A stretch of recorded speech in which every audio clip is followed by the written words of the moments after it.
الشيطان الرجيم.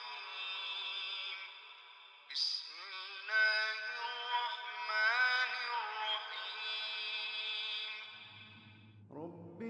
رب اشرح لي صدري ويسر لي أمري واحلل عقدة من لساني يفقه قولي.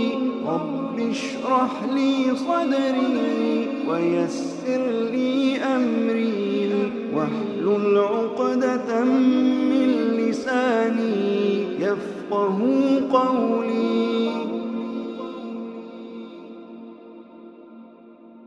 الحمد لله رب العالمين والعاقبة للمتقين محمد وعلى آله وصحبه أجمعين أما بعد أعوذ بالله من الشيطان الرجيم بسم الله الرحمن الرحيم قل إن كنتم تحبون الله فاتبعوني يحببكم الله ويغفر لكم ذنوبكم والله غفور رحيم.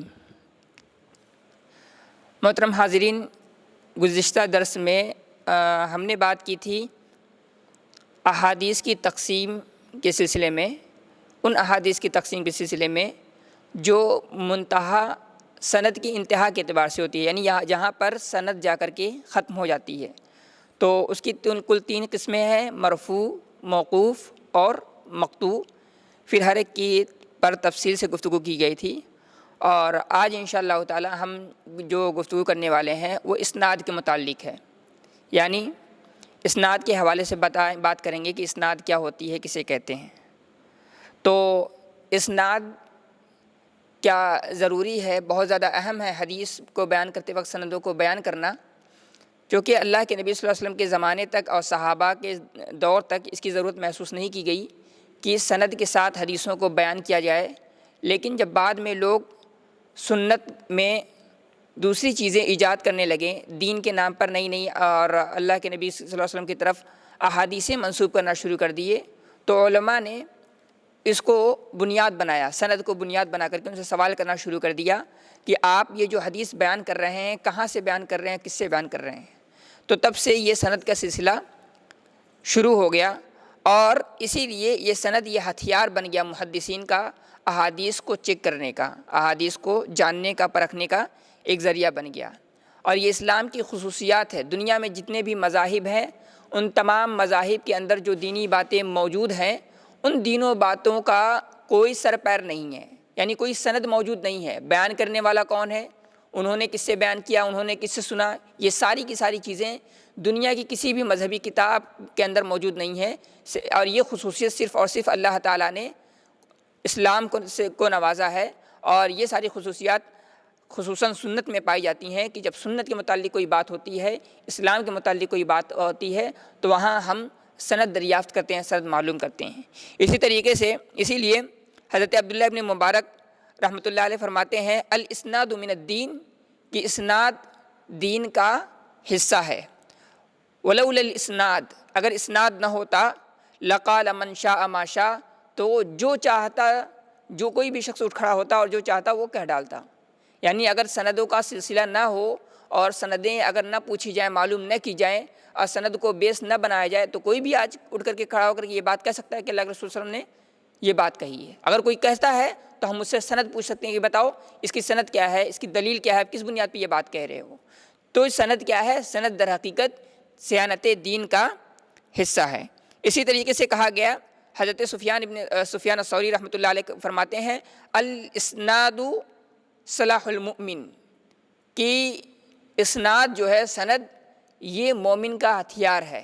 یعنی ایک مومن، ایک انسان ہے، اپنے آپ کو بدعات اور خرافات سے بچانا چاہتا ہے اور وہ جاننا چاہتا ہے کہ صحیح دین کیا ہے، اللہ کے نبی صلی اللہ علیہ وسلم کا طریقہ کیا ہے، منہج کیا ہے، تو اس کے لیے ضروری ہے کہ وہ اسناد کے بارے میں جانے. تو محترم سامعین کرام، تو اسناد کے بارے میں، اسناد کی تعریف اس سے پہلے بیان کی جا چکی ہے. اسناد کا مطلب یہ ہے کہ راویان ایک دوسرے سے حدیث کو بیان کرے. عزو الحدیث الی قائلہ مسندن، یعنی یہ کہ حدیث کو بیان کرنا اس کے کہنے والے کی طرف، اور سند بیان کرتے ہوئے، یعنی سند بھی بیان کرنا ہے اور سند کے ساتھ ساتھ حدیث بھی بیان کرنا ہے. پھر اس کے درمیان یہ بھی بتانا ہے کہ کس نے کس سے سنا ہے. اس کو اسناد کہا جاتا ہے. تو عام طور پر جو سندیں ہوتی ہیں عدد کے اعتبار سے، تعداد کے اعتبار سے اس کی دو قسمیں ہوتی ہیں. ایک تو کہتے ہیں سند عالی اور دوسرا کہتے ہیں سند نازل یا الخبر العالی یا الخبر النازل. یعنی سند کی وہ قسم جس میں راویوں کی تعداد کم ہوتی ہے اس کو سند عالی کہتے ہیں، اور اسی طریقے سے سند کی وہ قسم جس میں راویوں کی تعداد زیادہ ہوتی ہے اس کو سند نازل کہا جاتا ہے. لیکن یہ عالی اور نازل یعنی سند عالی اور نازل کی دو تقسیم ہوتی ہے. ایک تو یہ کہ عدد کے اعتبار سے ہوتی ہے، یعنی ایک سند ہے جس میں راوی کی تعداد کم ہے تو وہ سند عالی ہوگی، اور دوسری سند جس میں راویوں کی تعداد زیادہ ہے اس کو سند نازل کہیں گے. اسی طریقے سے ایک سند ایسا ہے جس کے راوی قوت کے اعتبار سے اور عدالت کے اعتبار سے، اس کی تفصیل پہلے گزر چکی ہے، حفظ کے اعتبار سے اور عدالت کے اعتبار سے زیادہ مضبوط ہیں، تو ان کی روایت کو عالی کہا جائے گا. کس اعتبار سے؟ صفت کے اعتبار سے، کہ ان کے اندر عدالت زیادہ پایا جا رہا ہے اور حفظ یعنی اتقان، پختگی، قوت زیادہ پائی جا رہی ہے. اور اسی اعتبار سے اگر سند کے اندر کے راویان جو ہیں ان کے اندر اگر حفظ کم ہے، عدالت کم ہے، قوت کم ہے، تو اس کو سند نازل کہا جائے گا.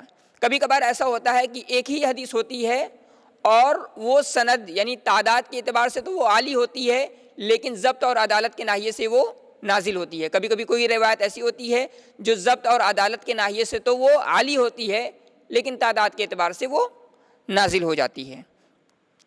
تو اسی طریقے سے علماء نے ایک تقسیم اور کی ہے، الخبر العالی علوا نسبیا، الخبر العالی مطلقاً، یعنی وہ خبر جو مطلق طور پر یعنی علی الاطلاق وہ عالی ہوتی ہے، یعنی اس میں کی راویوں کی تعداد بہت کم ہوتی ہے. لیکن اسی طریقے سے ایک دوسری قسم ہے الخبر العالی علوا نسبیا، مطلب یہ کہ ایک حدیث ایسی ہوتی ہے جس میں سند کی تعداد کم ہوتی ہے لیکن ایک امام کے متعلق، ایک خاص امام کے متعلق، یعنی جو خاص امام جو حدیث کو بیان کر رہا ہوتا ہے اس تک وہ پہنچنے کے لیے، مطلب وہاں تک وہ جو ہے وہ عالی ہوتی ہے، اور اس کے بعد کیسا ہوتا ہے اس کا حکم دوسرا ہوتا ہے. تو اس کو کیا کہتے ہیں؟ سند عالی علوا نسبیا، یعنی وہ حدیث جو سند عالی سے مروی ہوتی ہے لیکن ایک خاص امام کے تحت، یعنی درمیان میں اگر کوئی امام آ رہا ہے تو اس امام کے درمیان تک جو راویوں کی تعداد ہوتی ہے وہ کم ہوتی ہے اور اس کے اوپر پتہ نہیں جیسا بھی ہو، تو اس کو سند عالی علوا نسبیا کہتے ہیں.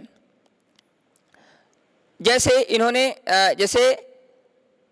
اور وہ جو امام ہوں گے وہ مشہور ائمہ حدیث میں سے ہونا چاہیے، جیسے مالک ہیں اور شعبہ ہیں، یعنی امام مالک رحمۃ اللہ علیہ تک سند پہنچ رہی ہے، امام شعبہ رحمۃ اللہ علیہ تک سند پہنچ رہی ہے، تو اس میں جو ہے راویوں کی تعداد کم ہونی چاہیے. تو یہ کس اعتبار سے ہے؟ نسبت کے اعتبار سے. نسبت کس کی طرف کی گئی ہے؟ امام مالک کی طرف یا امام شعبہ کی طرف یا جو اور دوسرے امام ہیں، ائمہ ہیں، ان کی طرف اگر نسبت کر کے اگر وہ حدیث بیان کی گئی ہے اس میں راویوں کی تعداد کم ہے تو اس کو سند عالی علوا نسبیا کہیں گے. اور اسی طریقے سے نازل بھی آپ قیاس کر لیجئے. لیکن یہاں ایک سوال یہ ہوتا ہے کہ کیا جتنی بھی حدیثوں میں سندیں موجود ہیں، کیا ان تمام سندوں میں سے کوئی ایسی سند ہوگی جس کو تمام روایات کے مجموعے میں ہم یہ کہہ سکتے ہیں کہ یہ اصح الاسانید ہے؟ تو ایسا ممکن نہیں ہے، بلکہ کیا ہے؟ شیخ عثیمین کہتے ہیں وَالتحقیق أَنَّهُ لَا يُحْكَمُ أَنَّهُ أَصَحُ الْأَسَانِيد. تحقیق بات یہ ہے کہ ہم کسی بھی سند کے متعلق یہ نہیں کہہ سکتے کہ یہ تمام روایات میں سب سے صحیح ترین سند ہے، اور نہیں اس پر حکم لگایا جا سکتا ہے کہ یہ صحیح ترین روایت ہے. لیکن ہم یہ کہہ سکتے ہیں کہ فلاں صحابی کے طریق تک یا فلاں صحابی تک پہنچنے کے لیے جو روایت ہے ان میں سے صحیح ترین جو سند روایت ہے وہ یہ ہے. یعنی ہم یہ کہہ سکتے ہیں کہ اگر کوئی سند ہے اور وہ سند کسی صحابی تک پہنچ رہی ہے تو ہم کہہ سکتے ہیں کہ ظاہر ہے ایک صحابی تک پہنچنے کے لیے کئی سندیں ہو سکتی ہیں، تو ان سندوں میں صحیح ترین جو سند ہے ہم اس کی تعین کر سکتے ہیں، اس کو بتا سکتے ہیں کہ یہ صحیح ترین سند ہے. یا اس اعتبار سے بھی طے کیا جا سکتا ہے کہ کسی شہر کی طرف نسبت کر کے، جیسے حجاز ہیں اور کوفہ ہے، بصرہ ہے، شام ہے، مصر ہے، تو ہم یہ کہیں گے کہ شامیوں کی جو روایت ہوتی ہے اس طریقے سے زیادہ قوی ہے، حجاز کی جو روایتیں ہوتی ہیں وہ اس طریقے سے زیادہ قوی ہے، بصرہ یا کوفہ کی جو روایتیں ہوتی ہیں اس طریقے سے زیادہ قوی، ہم یہ کہہ سکتے ہیں۔ لیکن ہم یہ نہیں کہہ سکتے کہ تمام روایات جتنی بھی سندیں ہیں ان تمام سندوں میں صحیح ترین سند کون ہے، یہ ہم نہیں کہہ سکتے، تو یہی بتا رہے ہیں۔ اب اس کے بعد ہم ذکر کریں گے کہ بعض سندیں ایسی ہیں جو صحابہ کے طریق تک پہنچتی ہیں اور صحابہ کے طریق تک پہنچنے کے لیے وہ اصح الاسانید قرار پاتی ہیں، جیسے زہری ہیں وہ سعید ابن مسیب سے روایت کریں اور سعید ابن مسیب حضرت ابو ہریرہ سے روایت کریں، تو یہ روایت حضرت ابو ہریرہ تک پہنچنے کے لیے اصح الاسانید کا یعنی صحیح ترین سند کا درجہ رکھتی ہے۔ اسی طریقے سے مالک جو حضرت نافع سے روایت کرتے ہیں، نافع عبداللہ ابن عمر رضی اللہ تعالیٰ عنہ سے روایت کرتے ہیں، تو مالک النافع عن ابن عمر، یہ روایت حضرت عبداللہ ابن عمر تک پہنچنے کے لیے اصح الاسانید کا درجہ رکھتی ہے۔ اسی طریقے سے حضرت عائشہ رضی اللہ تعالیٰ عنہ تک پہنچنے کے لیے اصح الاسانید کا درجہ جو روایت رکھتی ہے وہ ہشام بن عروہ جو اپنے والد عروہ سے روایت کرتے ہیں اور وہ حضرت عائشہ سے روایت کرتے ہیں، یعنی ہشام بن عروہ عن ابیہ عن عائشہ، یہ حضرت عائشہ کی سند تک پہنچنے کے لیے سب سے جو ہے حضرت عائشہ، یہ جو حضرت عائشہ کی جتنی حضرت عائشہ تک پہنچنے والی جتنی سندیں ہیں ان تمام سندوں میں سب سے صحیح ترین سند کا درجہ رکھتی ہے۔ اسی طریقے سے حضرت ابن عباس ہیں، ابن عباس تک پہنچنے کے لیے جتنی بھی سندیں ہیں ان تمام سندوں میں سب سے صحیح ترین جو سند ہے وہ زہری یعنی امام زہری جو روایت کرتے ہیں عبید اللہ بن عتبہ سے، اور عبید اللہ بن عتبہ یہ کس سے روایت کر رہے ہیں، یہ حضرت ابن عباس سے روایت کر رہے ہیں، تو یہ روایت اصح الاسانید کا درجہ رکھے گی، یعنی ان سندوں میں جو سندیں حضرت ابن عباس تک پہنچتی ہیں۔ اسی طریقے سے سفیان بن عیینہ جو روایت کر رہے ہیں عمرو بن دینار اور عمرو بن دیرار حضرت جابر رضی اللہ تعالیٰ عنہ سے روایت کر رہے ہیں، تو جابر رضی اللہ تعالیٰ عنہ تک جتنی بھی سندیں پہنچتی ہیں ان تمام سندوں میں سب سے صحیح ترین سند کون سی ہے، سفیان بن عیینہ عن عروہ بن دینار اور عن جابر۔ اسی طریقے سے ایک روایت یہ ہے عمرو بن شعیب عن ابیہ عن جدہ، اور جدہ سے یہاں مراد حضرت عبداللہ ابن عمر رضی اللہ تعالیٰ عنہ ہے، تو حضرت عبداللہ ابن عمر رضی اللہ تعالیٰ عنہ تک پہنچنے کے لیے جتنی بھی صحیح ترین سندیں ہیں ان تمام سندوں میں سب سے صحیح ترین جو سند ہے وہ عمرو بن شعیب عن ابیہ عن جدہ عبداللہ ابن عمر رضی اللہ تعالیٰ عنہ ہے۔ اسی طریقے سے تو یہ ہوئی اصح یعنی صحابہ تک پہنچنے کے لیے اصح ترین یعنی سب سے صحیح ترین جو روایتیں ہیں سندیں ہیں اس کا ذکر ہوا۔ اس کے بعد ہم نے اس سے پہلے ذکر کیا تھا کہ کسی خاص امام تک یعنی وہ روایتیں جس کے رجال کم ہوں لیکن وہ کم کی تعداد کسی خاص امام کی نسبت کی طرف نسبت کی گئی ہو، اس کم تعداد میں کسی خاص امام کی طرف نسبت کی گئی ہو تو اس کو کہا کیا گیا ہے، یعنی السند العالی علوا نسبیا، تو اس کی کل کتنی قسمیں ہیں، اس کی کل 4 قسمیں ہیں اور انشاءاللہ تعالی ہم تفصیل سے جانیں گے۔ تو وہ سند عالی جس میں کسی مشہور ائمہ کی طرف نسبت کی گئی ہوتی ہے اس کی کل 4 قسمیں ہیں، ان میں سے پہلی قسم ہے الموافقہ۔ الموافقہ کے بارے میں فرماتے ہیں وَهِيَ أَن يَصِلَ الرَّاوِي إِلَى شَيْخِ أَحَدِ الْمُصَنِّفِينَ مَعَ عُلُوِّ الْإِسْنَادِ عَلَى إِسْنَادِ الْمُصَنِّف، مطلب یہ کہ راوی کسی حدیث کو بیان کر رہا ہے، کسی سند کو بیان کر رہا ہے، وہ کسی مصنف یعنی کسی کتاب کے لکھنے والے جو محدث ہیں ان کے برابر تک، ان کے جو شیخ ہیں ان کے درجے تک وہ پہنچتا ہے، اس سند سے نہیں دوسرے سند سے، یعنی ایک سند مروی ہے جس میں کوئی بہت بڑا مشہور محدث ہے اور وہ مصنف بھی ہے، یعنی انہوں نے حدیث کی کتاب کو جمع بھی کیا ہے، وہ اپنے شیخ سے روایت کر رہے ہیں۔ اسی طریقے سے ایک اور سند ہے جس میں ایک راوی حدیث کو بیان کر رہا ہے، حدیث کو بیان کرتے کرتے وہ اس مصنف کے استاد سے روایت کر رہا ہے، اس مصنف کے استاد سے روایت کر رہا ہے، تو کیا ہوا، یہاں موافقت ہو رہی۔ موافقت کیسے ہو رہی ہے، یعنی ایک مشہور ایک مصنف ہے، پھر ان کے استاذ ہیں، پھر یہاں پر دوسرا راوی ہے مصنف کے مقابلے میں اور وہ کس سے روایت کر رہا ہے، انہی کے استاد سے روایت کر رہا ہے، تو دونوں جا کر کے دونوں کے استاد کون ہوئے، کوئی ایک ہوا، یعنی جو مصنف کا استاد ہے وہی دوسرے راوی کا استاد ہے، تو اس کو کیا کہتے ہیں، اس کو موافقہ کہتے ہیں۔ اس کی مثال آپ یوں سمجھیں، جیسے حضرت بخاری امام بخاری رحمۃ اللہ علیہ یہ قتیبہ سے روایت کریں اور قتیبہ مالک سے روایت کریں، حافظ ابن حجر رحمۃ اللہ علیہ کہتے ہیں کہ اگر ہم بخاری کی سند سے روایت کریں اسی حدیث کو، یعنی اسی سند کو اگر ہم بخاری کی سند سے روایت کریں تو ہمارے اور قتیبہ کے درمیان 8 راوی ہوں گے، ہمارے اور قتیبہ کے درمیان 8 راوی ہوں گے۔ کہہ رہے ہیں اگر ہم دوسرے طریق سے جو ابو العباس السراج کی سند ہے اس سند سے اگر ہم روایت کرتے ہیں تو ہمارے اور امام بخاری درمیان کتنی سندیں ہوں گی؟ 7 سندیں ہوں گی۔ تو ایک تو کم ہو جائے گا نا، اور پھر یہ کہ دونوں جا کر کے کہاں مل جائیں گے؟ قتیبہ کس سے روایت کریں گے؟ حضرت امام مالک سے، اور اسی طریقے سے ابو العباس السراج جو امام بخاری رحمۃ اللہ علیہ کے استاذ ہیں یہ بھی کس سے روایت کریں گے؟ ایک ہی، یعنی امام مالک رحمۃ اللہ علیہ سے۔ تو دونوں جا کر کے ایک دوسرے سے مل جا رہے ہیں، تو اس کو کیا کہا جاتا ہے؟ موافقہ۔ موافقہ وہ ہوتا ہے یعنی ایک راوی اپنے سند سے حدیث بیان کر رہا ہے، پھر یہ کہ وہ کسی مصنف کے یعنی مشہور محدث جو ہے جس نے کتاب لکھی ہے اس کے استاد سے وہ جا کر کے روایت کر رہا ہے، تو اس کو کیا کہتے ہیں؟ موافقہ کہتے ہیں۔ تو یہاں میں نے بتایا کہ جیسے مثال دے کر کے جیسے امام بخاری رحمۃ اللہ علیہ وہ اپنے استاد قتیبہ سے روایت کر رہے ہیں، قتیبہ امام مالک سے روایت کر رہے ہیں، تو حافظ ابن حجر نے کہا کہ اگر ہم بخاری کی سند سے اگر حدیث روایت کریں تو ہمارے اور امام بخاری کے درمیان 8 طبقے پائے جائیں گے، لیکن اگر ہم ابو العباس السراج کی طریق سے اگر روایت کریں تو ہمارے اور امام بخاری کے جو استاذ ہیں قتیبہ یا ابو العباس السراج دونوں استاذ ہیں، تو ان دونوں کے درمیان ہمیں پہنچنے میں کتنا وہ طبقہ بچے گا؟ 7 بچیں گے۔ تو اس کو کیا کہتے ہیں؟ اب پھر دونوں جا کر کے کہاں مل رہے ہیں؟ دونوں جا کر کے کہاں مل رہے ہیں؟ امام بخاری کے جو استاذ ہیں قتیبہ، دوسرے جو استاذ ہیں ابو العباس السراج، دونوں جا کر کے امام مالک سے روایت کر رہے ہیں، تو یہاں موافقت ہو جا رہی ہے، یعنی دونوں حدیث کو لینے میں مشترک ہیں کسی ایک ہی آدمی سے، وہ کون ہے؟ امام مالک رحمۃ اللہ علیہ ہیں، تو اس کو کیا کہتے ہیں؟ موافقہ۔ اسی طریقے سے السند العالی علوا نسبیاً کی ایک دوسری شکل ہے الابدال۔ الابدال یعنی اس سے پہلے آپ نے موافقہ کو جانا، ایسے ہی الابدال ہے۔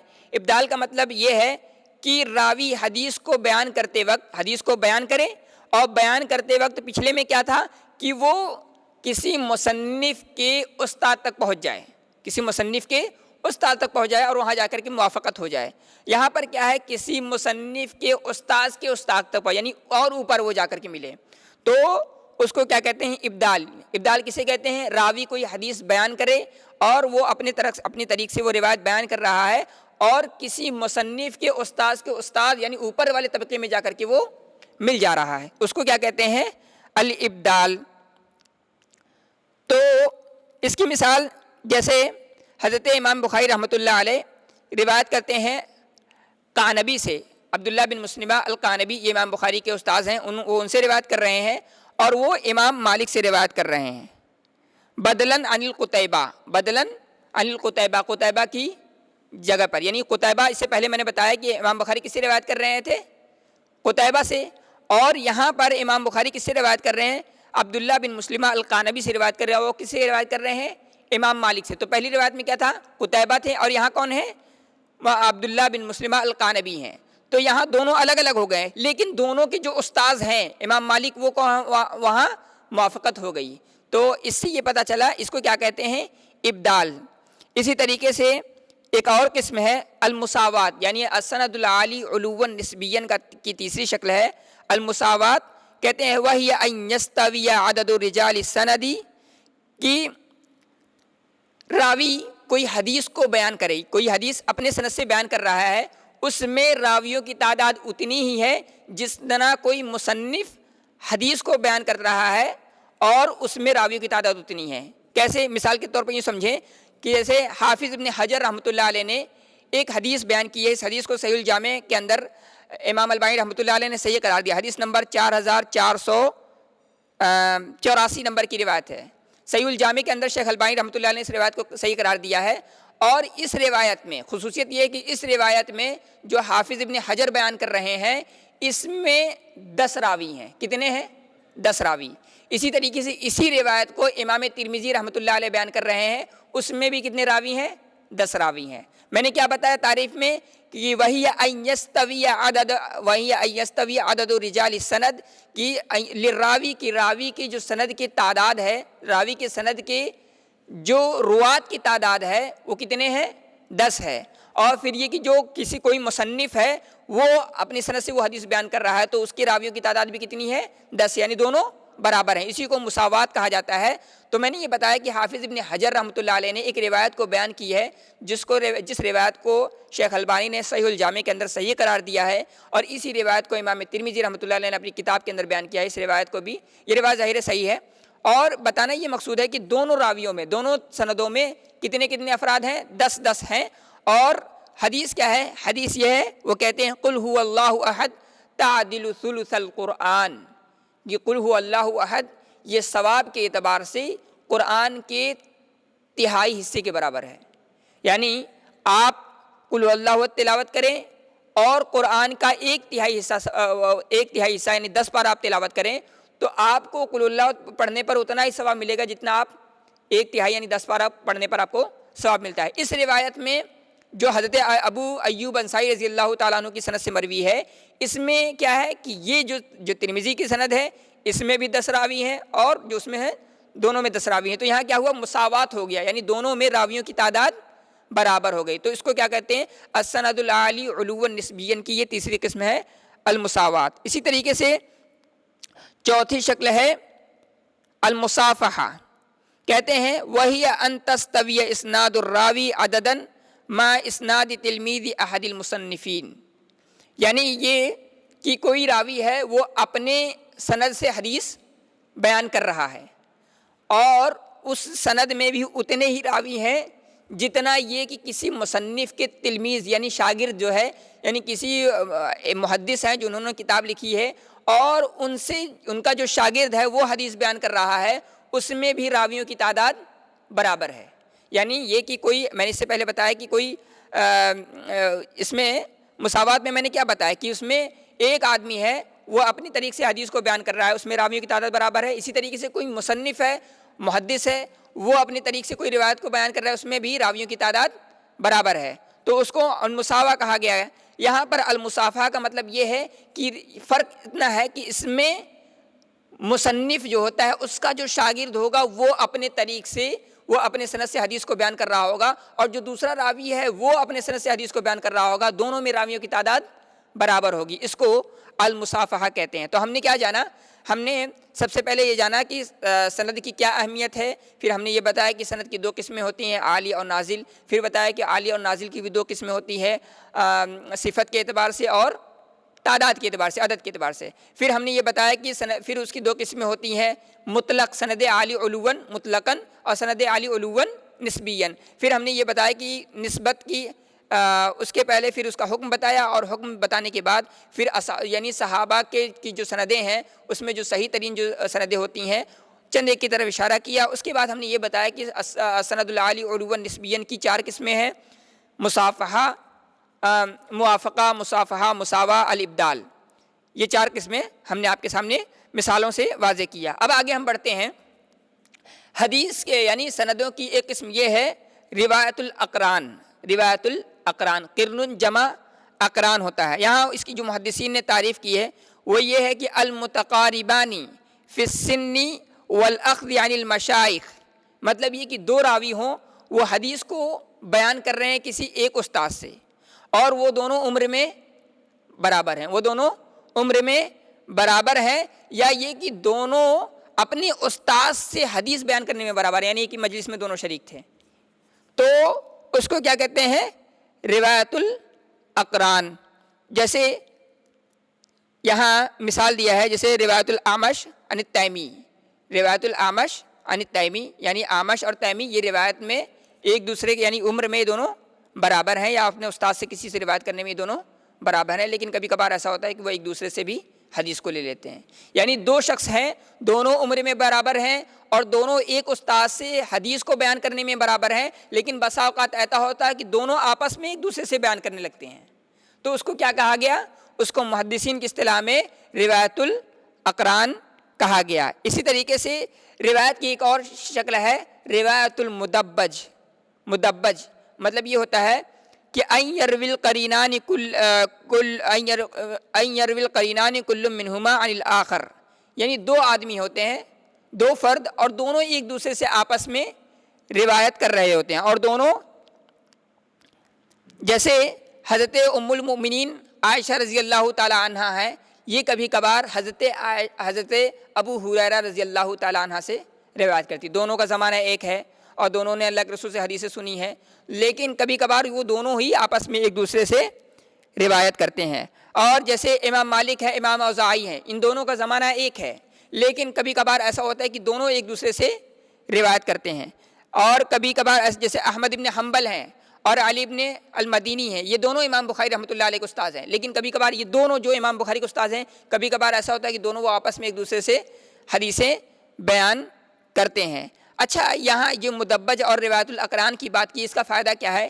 اس کا فائدہ یہ ہے کہ الامن ان یظن زیادتاً فی السند. کبھی کبھار ایسا ہو جاتا ہے کہ دو آدمی ظاہر ہے ایک ہی زمانے کے ہیں اور وہ دونوں ایک دوسرے سے حدیث بیان کر رہے ہوں, تو ظاہر انسان شبہ میں پڑ جاتا ہے کہ نہیں, دونوں کیسے بیان کر سکتے, دونوں تو ایک ہی زمانے کے ہیں, تو آگے پیچھے کیسے ہو گئے, وہ ان سے کیسے روایت کر سکتا ہے؟ تو محدثین نے اس کی وضاحت کی ہے. کبھی کبھار ایسا ہوتا ہے کہ دو آدمی اور دونوں ایک دوسرے سے وہ ایک ہی زمانے کے ہوتے ہیں, لیکن وہ دونوں ایک دوسرے سے روایت کرتے ہیں, اس میں کوئی حرج نہیں ہے. تو اس طریقے سے اس باریکی کے ساتھ اسلام اور سنت کو محفوظ کیا گیا. اندازہ کیجئے کہ اگر دو آدمی ہیں, دونوں آدمی ایک استاد سے روایت کرنے میں برابر ہیں, تو اب اس میں ظاہر شبہ ہو سکتا ہے کہ یہ کیسے ہو گیا, دونوں تو ایک ہی زمانے کے ہیں. تو یہاں پر محدثین نے فرق کیا, اس کو بھی ملحوظ رکھا ہے. تو ذرا اندازہ کیجئے کہ دین کی حفاظت کے لیے, سنت کی حفاظت کے لیے محدثین نے کتنی محنت کی ہے. تو اسی طریقے سے ایک یہ ہوتا ہے, تو کہیں پر یہ جو ایک دوسرے سے روایت کر رہے ہوتے ہیں وہ ان کے لفظ سے روایت کر رہے ہوتے ہیں. تو ان کے لفظ سے روایت کرنے کا مطلب یہ ہے کہ جیسے امام اوزاعی ہیں, وہ اپنے ہی زمانے میں امام مالک رحمۃ اللہ علیہ سے روایت کر رہے ہیں, یعنی دونوں ایک دوسرے کا زمانہ پایا ہے. لیکن اب اگر شخص ظاہر ہے وہ جان رہا ہوگا کہ دونوں ایک ہی زمانے کے لوگ ہیں, تو کنفیوژن کا شکار ہو جائے گا, نہیں وہ دونوں ایک دوسرے سے روایت نہیں کر سکتے ہیں. اس کا مطلب یہ ہے کہ یہاں ان نہیں بلکہ وہ ہے, یعنی دونوں کسی ایک دوسرے سے استاد سے روایت کر رہے ہیں. حالانکہ کیا ہوتا ہے, وہ دونوں کسی ایک دوسرے استاد سے روایت نہیں کر رہے ہوتے, بلکہ دونوں آپس میں ایک دوسرے سے روایت کر رہے ہوتے ہیں. تو محدثین نے ان تمام چیزوں کی تصریح کی ہے اور اس کو واضح کیا ہے, تاکہ کوئی بھی حدیث کو بیان کرنے میں جلد بازی اور عجلت سے کام نہ لے سکے. اس کے بعد اسی طریقے سے ایک اور شک ہے, روایت الاکابر عن الاصاغر. کبھی کبھار ایسا ہوتا ہے کہ بڑا انسان ہوتا ہے, عمر میں بڑا ہے, لیکن وہ اپنے سے چھوٹے سے روایت کر رہا ہوتا ہے. جیسے اور کبھی کبھار وہ کیا کہتے ہیں اس کی تعریف میں, وہی روایت الشخص اور روایت الاکابر عن الاصاغر, یعنی بڑا آدمی اپنے سے چھوٹے شخص سے روایت کر رہا ہے, تو کہہ رہے ہیں کہ وہی روایت الشخص امن دونہ فی السن, امن دونہ فی السن او العلم او الحفظ. یعنی ایک آدمی ایک ایسے شخص سے حدیث روایت کر رہا ہے جو اس سے عمر میں کم ہے. یا ایسا بھی ہوتا ہے کہ وہ آدمی حدیث کو بیان کر رہا ہے ایک ایسے آدمی سے جو علم کے اعتبار سے اس سے کم ہے. جیسے امام بخاری رحمۃ اللہ علیہ, امام ترمذی رحمۃ اللہ علیہ سے ایک دو حدیثیں انہوں نے بیان کی ہیں, حالانکہ امام بخاری خود امام ترمذی کے استاذ ہیں. تو یہ محدثین نے اس کی فرق کی ہے. اور کبھی کبھار ایسا ہوتا ہے کہ حفظ میں, یعنی حافظہ جو راوی دوسرے سے حدیث بیان کر رہا ہے, تو جو بیان کرنے والا ہے, یعنی جو ان سے روایت کر رہا ہے, وہ حفظ میں زیادہ مضبوط ہوتا ہے, اور جسے وہ لے رہا ہوتا ہے وہ حفظ میں کمزور ہوتا ہے. تو محدثین نے ان تمام چیزوں کی تصریحات بیان کی ہیں تاکہ یہ معلوم ہو سکے کہ ایسا نہیں ہے, یہ شبہ کی بات نہیں ہے, ساری چیزیں کلیئر رکھی ہیں, صاف ستھری رکھی ہیں, تاکہ ہم اندازہ کریں. اور آج کے دور میں وہ لوگ جو سنت پر اعتراض کرتے ہیں کہ نہیں لوگوں نے اپنے طرف سے کہہ دیا ہوگا, یہ ایسا کیسے ہو سکتا ہے, تو ان کے لیے بھی عبرت ہے اس میں کہ وہ اندازہ کریں کہ محدثین نے کتنی باریکی سے کام کیا ہے سنت کی حفاظت کے لیے. بہرحال اس کی مثال جیسے محمد ابن شہاب الزہری ہے, یہ روایت کریں امام مالک سے. ظاہر ہے امام مالک یہ محدث ہیں, فقیہ ہیں, وقت کے امام ہیں, بہت بڑے امام ہیں, امام دار الہجرہ ہیں, یعنی مدینہ کے وہ امام مانے جاتے تھے, مدینہ میں انہی کا سکہ چلتا تھا. تو لیکن کبھی کیسا ہوتا ہے کہ محمد ابن شہاب الزہری کس سے روایت کریں, امام مالک سے, اور کبھی اس کے برعکس بھی ہو سکتا ہے. اور کبھی کبھار ایسا ہوتا ہے جیسے صحابہ کس سے روایت کریں, تابعی سے. صحابی کس سے روایت کریں, تابعی سے. جیسے عبادلہ اربع, یعنی جیسے عبداللہ ابن عمر ہیں, عبداللہ ابن عباس ہیں, عبداللہ ابن زبیر ہیں, تو اسی طریقے سے یہ جتنے ہیں, عبداللہ ابن عمرو بن عاص, تو یہ وہ صحابہ ہیں جو تابعین سے کبھی کبھار روایت کو لیتے ہیں. تو اب ظاہر ہے اگر آپ سند میں دیکھیں گے کہ صحابی پہلے آ گیا تابعی بعد میں آیا گیا تو آپ کنفیوژن کا شکار نہیں ہوں، بلکہ آپ یہ جان لیں کہ نہیں یقین ہے، حتمی ہے، ایسا ممکن ہے کہ صحابی تابعی سے حدیث بیان کر سکتا ہے، اس میں کوئی حرج کی بات نہیں ہے. کبھی کبھار ایسا بھی ہوتا ہے کہ بیٹا باپ سے حدیث بیان کر رہا ہوتا ہے اور باپ بیٹے سے حدیث بیان کر رہا ہوتا ہے، تو اس کو علماء نے کیا نام دیا ہے؟ روایت الاکابر عن الاصاغر، یا الٹا روایت الاصاغر عن الاکابر، یعنی چھوٹا بڑے سے حدیث بیان کرے یا بڑا چھوٹے سے حدیث بیان کرے. اچھا، اس کا فائدہ کیا ہے؟ اس کا فائدہ یہ ہے کہ انسان یہ سوچتا ہے کہ اس کا اگر دیکھے گا کہ صحابی تابعی سے روایت کر رہا ہے یا وقت کا بہت بڑا امام محدث ہے، وہ کسی معمولی آدمی سے وہ حدیث بیان کر رہا ہے، تو اس میں وہ کنفیوژن کا شکار نہیں لگتا. سند بدل گئی ہوگی، تابعی پہلے آئے گا، صحابی بعد میں آئے گا، یا بڑا وقت کا جو محدث ہے، جو کمزور آدمی ہے، وہ پہلے آئے گا اور جو وقت کا محدث ہے وہ بعد میں آئے گا. لیکن محدثین نے اس کی وضاحت کی ہے کہ نہیں، ایسا نہیں ہے، بلکہ بسا اوقات ایسا بھی ہوتا ہے کہ اس کے برعکس بھی معاملہ ہوتا ہے. اسی طریقے سے ایک اور ہے السابق واللاحق. السابق واللاحق کی تعریف کرتے ہوئے علماء نے لکھا ہے وَهُوَ أَن يَشْتَرِكَ الرَّاوِيَانِ مُتَقَدِّمٌ وَمُتَأَخِّرٌ مَوْتًا فِي الرِّوَايَةِ عَنِ الشَّيْخِ مَعَ التَّبَايُنِ بَيْنَ وَفَاتِهَا. مطلب یہ کہ سابق اللاحق کا مطلب یہ ہے کہ دو راوی ایک شخص سے حدیث کو بیان کر رہے ہوتے ہیں، لیکن دونوں وفات پانے میں دونوں کا میں بہت زیادہ ڈیفرنٹ ہوتا ہے، بہت زیادہ فرق ہوتا ہے، تقریباً 100 سال کا فرق ہوتا ہے. میں مثال کے سامنے آپ کے واضح کروں گا. جیسے ابو العباس السراج ہیں، اس سے پہلے بھی ان کا ذکر آیا، یہ امام بخاری کے استاذ ہیں. تو ان سے امام بخاری رحمۃ اللہ علیہ نے حدیث کو بیان کیا ہے. اور اسی طریقے سے ابو العباس السراج سے ابو الحسن الخفاف نے بھی حدیث کو بیان کیا ہے. یعنی ابو العباس السراج سے دو لوگ بیان کرنے میں مشترک ہے. کون؟ ایک تو امام بخاری اور دوسرے ابو الحسن الخفاف. کہتے ہیں ان دونوں کے درمیان جو فرق ہے موت کا، یعنی انتقال کا جو فرق ہے، کتنا ہے؟ 140 سال کا ہے. کتنا ہے؟ 140 سال کا ہے. تو ظاہر ہے 140 سال کے آج کے زمانے میں اگر کوئی سوچے گا تو کہے گا نہیں، ضرور کوئی کمی ہوگی، درمیان میں کوئی ساقط ہوگا. اتنا کیسے ڈیفرنٹ ہو سکتا ہے؟ بھائی اللہ تعالیٰ کے ہاتھ میں، کسی کو طویل عمر دے، کسی کو کم عمر دے، تو اللہ کے ہاتھ میں ہے. تو اس سے بھی کنفیوژن کا شکار نہیں ہونا چاہیے روایات کی تحقیق میں. تو ایسا بھی ہوتا ہے کہ بسا اوقات ایک استاد سے روایت کرنے میں دو آدمی مشترک ہوتے ہیں اور دونوں کی وفات میں سینکڑوں سالوں کا فرق ہوتا ہے، جیسا کہ میں نے آپ کے سامنے واضح کیا. اسی طریقے سے جیسے امام مالک رحمۃ اللہ علیہ جو زہری سے روایت کرتے ہیں، اور ان کی جو وفات ہوئی ہے 124 سال، اور احمد ابن سہیل السہمی کی جو وفات ہوئی ہے 259 سال میں، 259 ہجری میں، یعنی 124 ہجری میں ان کی وفات ہوئی ہے زہری کی. اور احمد ابن اسماعیل السہمی کی وفات کب ہوئی ہے؟ 259 ہجری میں. دونوں ایک دوسرے سے روایت کر رہے ہیں. دونوں کس سے روایت کر رہے ہیں؟ امام مالک سے. استاذ کون ہے؟ امام مالک. اور روایت کرنے والے کون کون ہیں دونوں ان سے؟ احمد بن اسماعیل السہمی جن کی وفات 259 ہجری ہے، اور دوسرے ہیں زہری جن کی وفات 124 ہجری ہے. تو دونوں میں کتنا فرق ہوا؟ 100 سے زیادہ سالوں کا فرق ہو گیا. تو 100 تقریباً 25 سال قریب. تو یہ کیا ہے؟ اس کو السابق واللاحق کہا جاتا ہے محدثین کی اصطلاح میں، کہ ایک آدمی سے، ایک ہی استاد سے دو شاگرد روایت کریں اور دونوں کی وفات میں بہت زیادہ فرق ہو، کئی سالوں کا، سینکڑوں سالوں کا یا کئی سالوں کا فرق ہو. تو اس سے یہ ہوتا ہے کہ آدمی یہ سمجھ لیتا ہے کہ نہیں، درمیان میں کوئی اور آدمی تھا وہ گر گیا ہے. کیوں؟ اس لیے کہ ایک آدمی وہ پتہ نہیں کب انتقال کر رہا ہے اور ایک آدمی اب انتقال کر رہا ہے، تو ظاہر درمیان میں 2-3 راوی اور ہوں گے. تو محدثین نے اس کی وضاحت کی کہ ایسا کچھ بھی نہیں ہے، بلکہ کوئی درمیان میں نہیں ہے، یہ سند بالکل صحیح ہے. اسی طریقے سے روایت کی بات چل رہی تھی، تو اس میں ایک اور ہے محمل کہتے ہیں. محمل یہ ہے کہ ان یروی الراوی ان، محمل کہتے ہیں ان یروی الراوی ان شیخین، کہ راوی کسی حدیث کو بیان کرے دو شیخوں سے.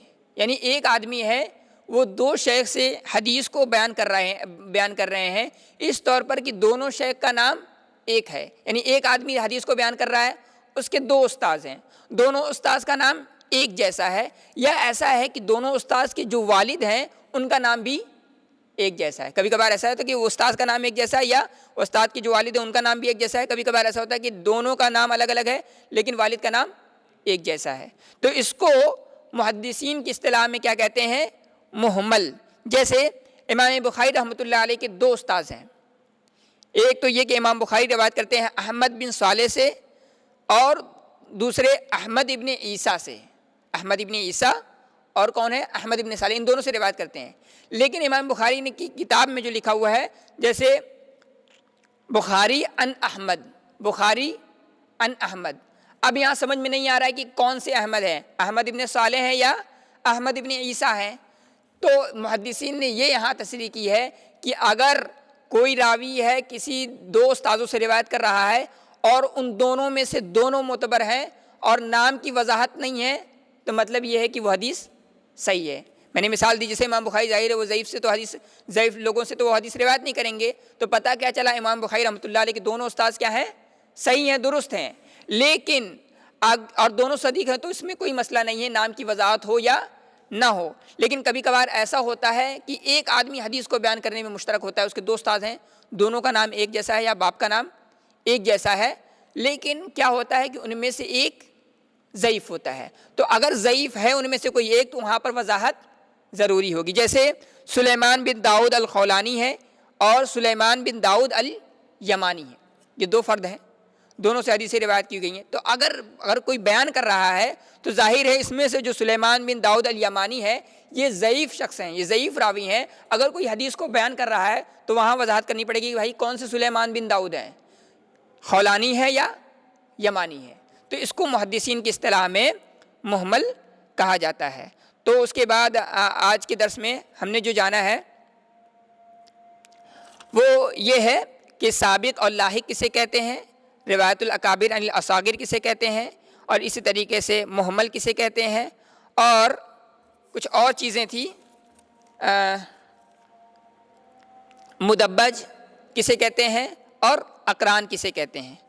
اس کے بعد ہم جانیں گے کہ کبھی کبھار ایسا ہوتا ہے کہ راوی حدیث کو بیان کرتے وقت وہ بھول جاتا ہے، یعنی حدیث اس نے بیان کی ہے لیکن اب جو اس کا شاگرد ہے وہ اس کو پتہ ہے کہ ہاں انہوں نے ہم کو حدیث بیان کی ہے، لیکن استاذ کو یاد نہیں رہتا ہے کہ میں نے ان کو حدیث کو بیان کیا ہے، تو اس کو محدثین کی اصطلاح میں کہا جاتا ہے من حدث ونسیہ، جو شخص جس نے حدیث کو بیان کیا اور بھول گیا۔